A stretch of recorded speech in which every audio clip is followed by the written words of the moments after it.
Të nderuar miq, familjar dhe miq, gjithë ju të pranishëm. Falënderit nga zemra për ngushëllimet, për fjalët prekëse.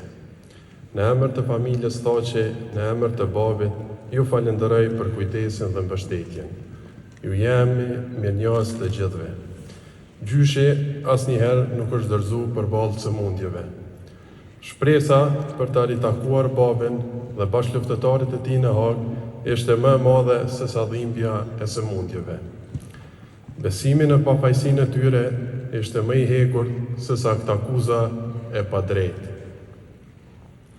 Në muajt e fundit, çdo orë, çdo minutë, priste që babi t'ia hapte derën e spitalit. Nuk u dorëzua dhe u rikthye në jetë disa herë. 3 orë bashkëbisedim atë ditë ju bën 3 orët më të rëndësishme të jetës së tij. Një bisedë babë e birë. Që të dy e kërkonin lirinë çlirimin. Dhe vdekjen e shpejtë të gjyshit e pash në fytyrën e babit kur doli nga spitali.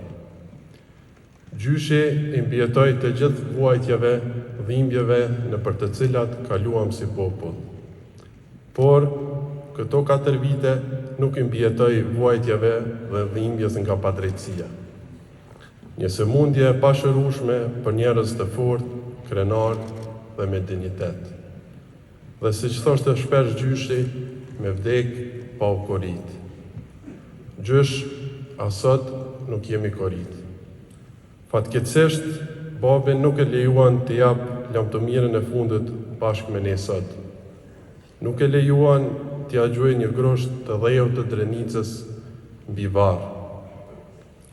Por në vend të babit, sot ka ardhur Kosova, Shqipëria, Maqedonia e Lugina.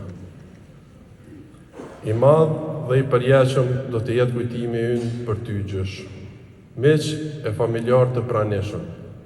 Për ne, gjyshi ishte kështjell e pathyeshme e urtësisë dhe e dashurisë. Ai na mësoi se bashkimi është çelësi i çdo fitoreje. Dhe personifikimi i këtij bashkimi janë krerët e OÇK-s në Hagë. Le ta ndjekum shembullin e tyre për të bashkuar sërish për fitoren e radhës mbi padrejtësinë. Ju falenderoj të gjithëve që keni mbështetur familjen tonë, familjen Agjit Kadri, të Bacit Jakub, të Agjit Regj dhe familjet të gjithë atyre që po mbahen në Hagë. Faleminderit për respektin dhe ngushëllimet tuaja. Lamtomir gjysh, prejo në paqe.